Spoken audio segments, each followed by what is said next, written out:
Alright, so we're going to talk about last night's game, the Los Angeles Lakers versus Los Angeles Clippers.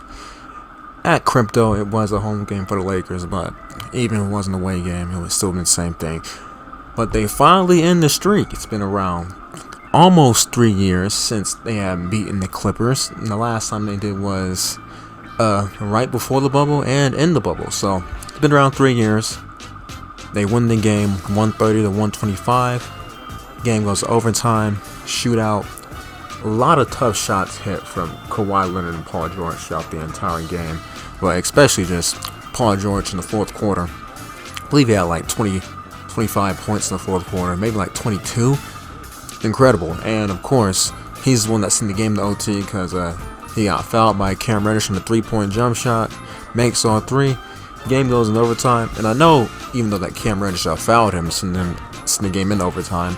And he did play good defense on Kawhi Leonard and Paul George. They just had better offense, and they made the shots. Now, thankfully, LeBron and AD both had great games. Specifically LeBron, though. Well, especially LeBron, considering, a rough start in the first quarter. I believe it was like 1 for 4. But then he just wouldn't miss throughout the rest of the game.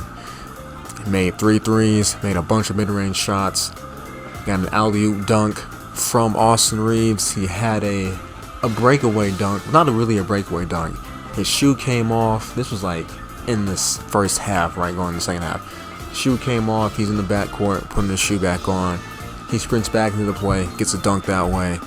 Like, great game from LeBron, especially last night. And Anthony Davis, I believe he had like 27 and 14 boards. Let me check to be sure. Yeah, he had 27 and 10 boards, 3 assists. But great game from Anthony Davis last night too. Just showed him defense. I know the Lakers had a plan of load managing LeBron James. I don't think it's gonna happen. The only way I can see them load managing him, they're just gonna be blowing teams out. The teams that aren't that good. They just gotta blow him out, and then he sits in the fourth quarter. I think that's what they have to do. They want to load manage him, or they got to stagger his minutes. And the guys just play well while he's not on the court. Now, thankfully, in the third quarter when he did sit, it was like a 7-minute stretch where he sat. The Lakers actually managed to cover some ground, even make it a 1-point game and take a 1-point lead while he was on the bench. So that was really good to see. And they were missing, some rotational players last night. Taurean Prince banged up his knee in warm-ups. He didn't play. Gabe Vincent didn't play. Rui Hachimura with his eye, he didn't play. So they were missing rotational pieces. Of course, Shed Vanderbilt, he's missed his 5th game with the heel still. And they still played a good game. Considering the bad loss had against Sacramento the other day. Well, I liked what I saw last night. That was a good game. That was a good performance. Now, again, you don't want LeBron playing like 40-some-odd minutes. But then again, Kawhi Leonard and Paul George, they all logged in a bunch of minutes. And speaking of Kawhi Leonard, he had 18 points in the first quarter, which led to Lakers being down 19 in the first quarter. So he was great in the first quarter. 18 points, basically outscored the Lakers. And Paul George, he was doing stuff throughout the game, but he really picked it up in the fourth quarter. Again, with those 22 points.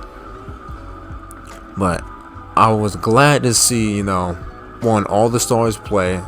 Granted, it is the 5th game of the season, but you already got some stars that are missing games and being rested and whatnot. So, glad to see that. Glad to see the Lakers win. And just looking forward to the next couple of games. When it comes to the other, games or teams we'll be covering, it'll be a bunch of them. But it's only 5 games in. I still gonna do the whole awards race predictions and whatnot, and the standings and the seedings. The only teams that I considered changing my mind on have been the Memphis Grizzlies and the Wizards. Now, I didn't think the Wizards were gonna be good, but I didn't think they're gonna be historically bad, because with the way on how unserious that team is with Kyle Kuzma and Jordan Poole, you got something special cooking. Like, they could fuck around and win 14 games. I'm being serious, but it's a very unserious team. Kyle Kuzma, Jordan Poole.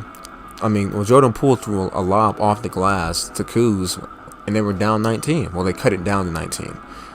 So, a team like that, very unserious. They get very funny real quick. with the Wizards, but Memphis, I thought they would be better. I'm not expecting them to be 3-2, 4-1. No, I wasn't expecting that, but I did expect them to get a couple of wins by now. One of the teams they did lose to were the Wizards, so yeah, they're really hurting with Tyus Jones not being there. Of course, Steven Adams and the other big, like they're really hurting with that. I don't know how they survived this, but I'm gonna still hold out for them, being a decent team. Like I'm gonna still hold out for them being a decent team until John Morant gets back. You just gotta hope they can, tread water and get to 500 or close to it, because if they're really in a deep hole by the end of that 25-game suspension, you got 20 games left. There's really not much for them. You don't want to be, clawing and fighting your way out the entire season, like the Lakers did last year. But we'll have to wait and see. But glad to be back covering the NBA. Great slate of games. Without the way, ladies and gentlemen, y'all stay safe. I'm out.